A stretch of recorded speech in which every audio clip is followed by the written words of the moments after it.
বিসমিল্লাহির রহমানির রহিম। হে সমস্ত জগতবাসী, আজ আমি শামীম আলী চিশতি আপনাদের সামনে যে আলোচনাটি নিয়ে হাজির হলাম, সেই আলোচনাটি অবশ্যই গুরুত্বপূর্ণ এবং খেয়াল করে শুনবেন। আর এমনই গুরুত্বপূর্ণ যে জিকির যে একটা জিনিস, জিকির মূলতই সালাত, জিকির মূলতই নামাজ, জিকির মূলতই স্মরণ।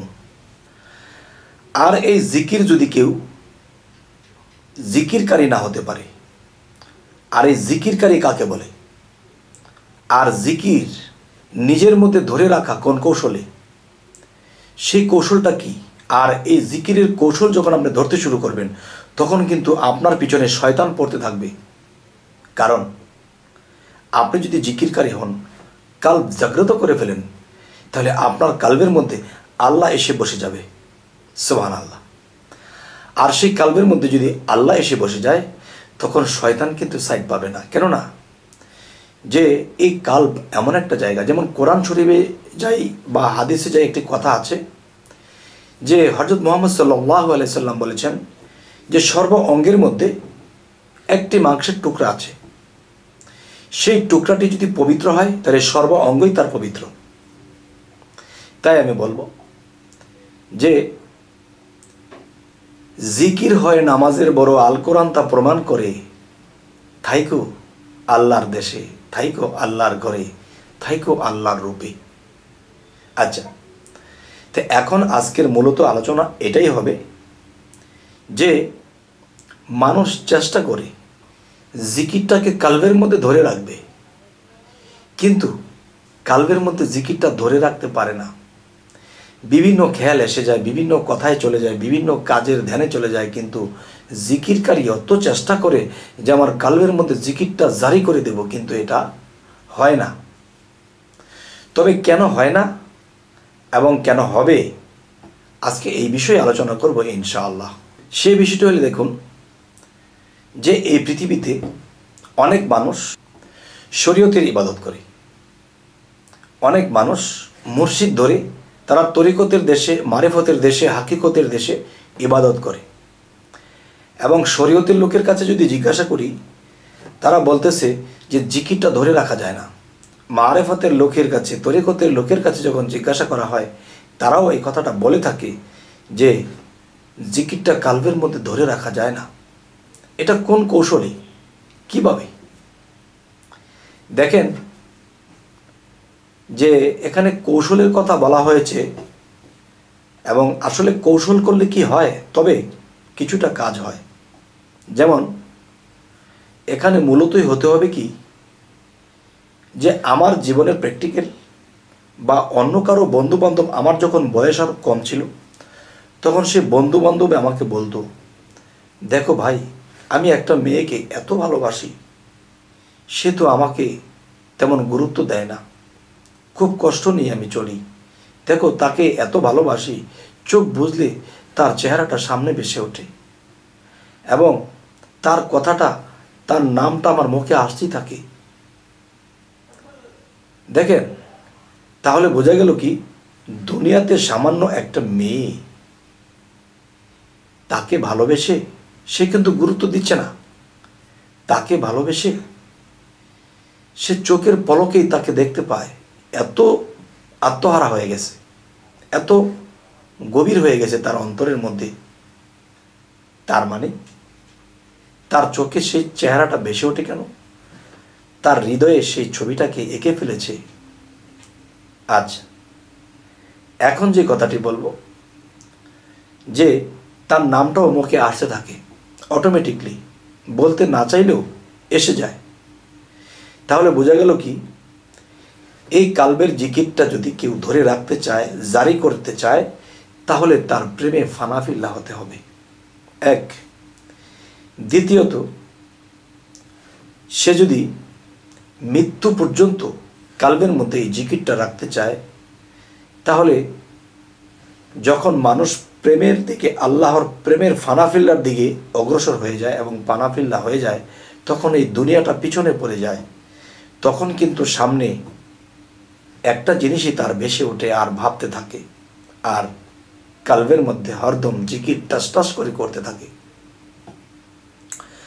তাহলে এরকম কথা যারা বলে যে কালবের মধ্যে জিকিরটা ধরে রাখতে পারি না, আবার কেউ করে কি একটু নিজে নিজে না চায়, আসলে যদি জিকির কারো জারি হয়ে যায় সেটা কিন্তু এভাবে নাড়াতে হয় না, এভাবে নাড়াতে হয় না, ও আপনি আপনি নড়বে, আর তার জিকিরের ধাক্কাতে দুনিয়ার সমস্ত কিছু চুরমার হয়ে যাবে। চুরমার কি হয়ে যাবে? দুনিয়ার একজনকে ভালোবাসবো, দুনিয়ার কোনো চাহিদা আছে, আমার একটু আমিত্ব আছে, সব চুরমার হয়ে যাবে এই জিকিরের ধাক্কায়। আর সেই ধাক্কাটা যখন নিজের মধ্যে বাঁচতে থাকে, তখন আল্লাহর ঘন্টির মধ্যে বাঁচতে থাকে, আর আল্লাহ বারবার বলতে থাকে, আমি যখন বলি আল্লাহু, তখন আল্লাহ কি বলে, হে বান্দা বলো। এমন করতে করতে এই জিকিরের ধাক্কা যখন আল্লাহ পর্যন্ত পৌঁছে যায়, তখন আল্লাহ বলে, হে বন্ধু কি বলো। দেখেন, বান্দা থেকে বন্ধু হতে হলে একমাত্র জিকিরের মাধ্যমে হতে পারবে। তাহলে আজকের মূলত যে বিষয়টি, জিকির যদি ধরে রাখতে হয় তাহলে তার প্রেমে, আল্লাহর প্রেমে, রাসূলের প্রেমে, মসজিদের প্রেমে ফানাফিল্লা হয়ে যেতে হবে। আর সেই ফানাফিল্লার হালে গিয়া তখন এটা জিকিরে সর্বদাই থাকবে। আর যখন দুনিয়ার হালে এসে যাব, এটা লাগবে সেটা লাগবে, এটা করব সেটা করব, তখনই কিন্তু সে থেমে যাবে। কিরকম? আপনি কচু পাতার মধ্যে একটু পানি নিয়েছেন, হাতে রেখেছেন, অন্য একটা কাজ করতেছেন, এটা কিন্তু হেলে গেছে, আবার এটাকে সোজা করেছেন, আবার একটা কাজ করতেছেন, এটা কিন্তু আস্তে আস্তে হেলে গেছে, আবার এটাকে সোজা করেছেন। তাহলে দুনিয়ামুখী যখন হবেন তখন এটা হেলে যাবে।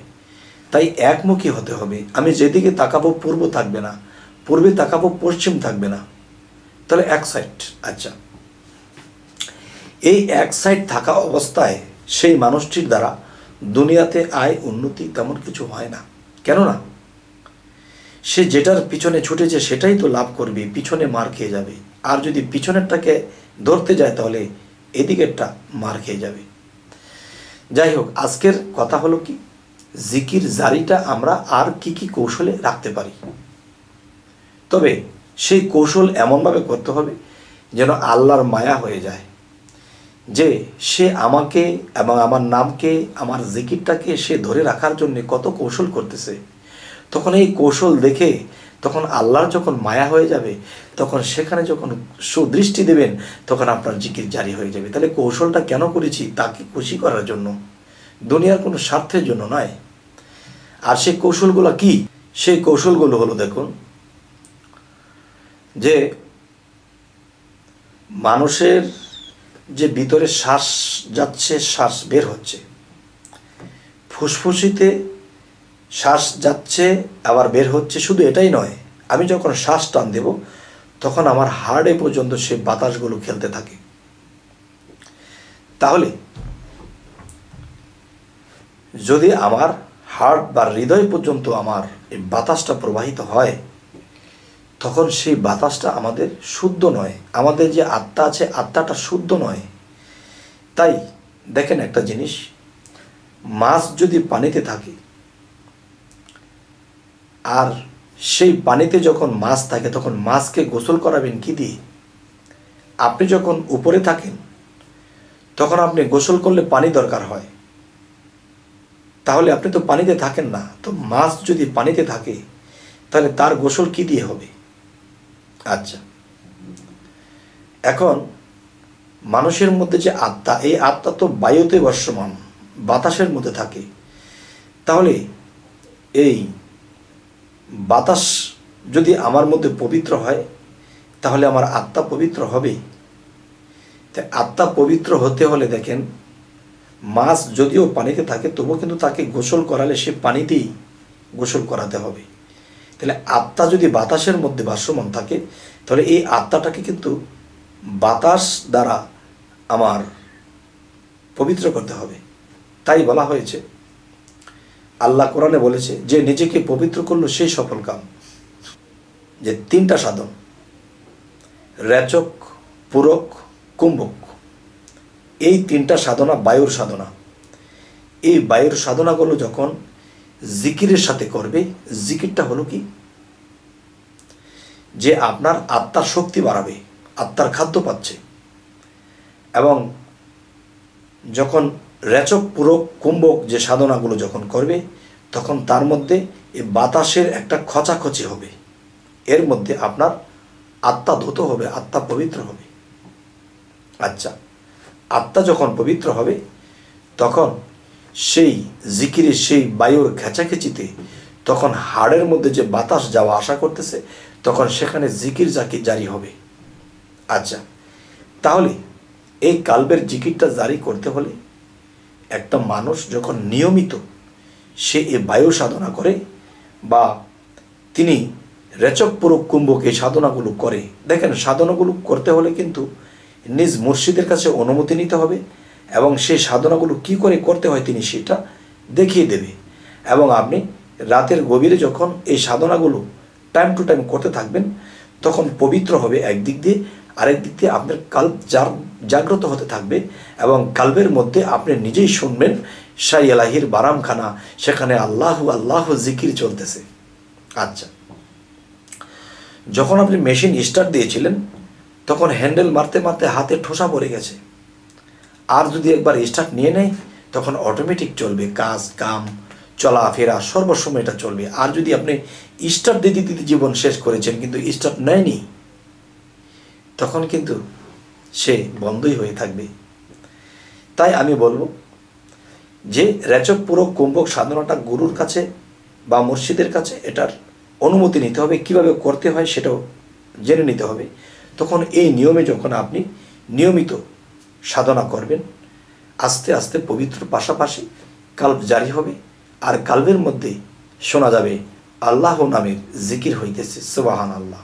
আচ্ছা, এরপরে দেখেন এই কাল্বের যে মেশিনটা যখন বন্ধ হয় কি কি কারণে, যখন দুনিয়ার লোভে পড়ে যায়, যখন কোনো দিকে কুদৃষ্টি করে দেয় বা কোনো কিছু আশা করতে থাকে তখনই দেখা গেছে এখানে শয়তান বাসা করতে থাকে, তখন আল্লাহর জিকিরটা সরে গিয়ে শয়তানের প্রবঞ্চনা সেখানে এসে যায়, তখন অন্ধকারে আচ্ছন্ন হয়, সে যে দুষ্ট হয়ে গেছে, সে যে খারাপ হয়ে গেছে, সে বলতে পারে না, সে যা কিছু করে তা ভালোই মনে করে।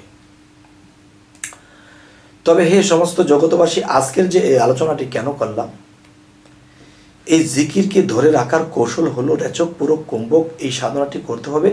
এবং আপনি যখন কাজ কাম করতেছেন বিভিন্ন কিছু দেখবেন জিকিরকারীরা একটু কম কথা বলে, কাজের কথা বলে, অকাজের কথা বলে না, তারা সবসময় চুপ থাকে আর এখানে জিকির চলতে থাকে। যদি কখনো মনে করে আরে আমার মনে হয় জিকির চলছে না আবার ধরেছে, আবার যদি কখনো মনে করে যে আমার জিকির চলছে না আবার ধরেছে, সে নিজেই ধরেছে, এই দৃশ্য এই কাজগুলো কিন্তু আল্লাহ সেই আরশে আজিমে বসে দেখতে থাকে। তখন সমস্ত ফেরেশতাদেরকে বলে যে দেখো আমি ভালো মানুষ দিয়েছি, শয়তানও দিয়েছি।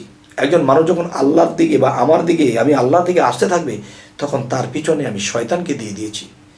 সে কি শয়তানের প্রবঞ্চনায় পড়ে নাকি সে শয়তানের প্রবঞ্চনা হতে সে নিজের জ্ঞান ও সাধনা দ্বারা উপরের দিকে উঠতে পারে? আর আল্লাহ যে পরীক্ষা নেবে এটি কোথায় বলেছে?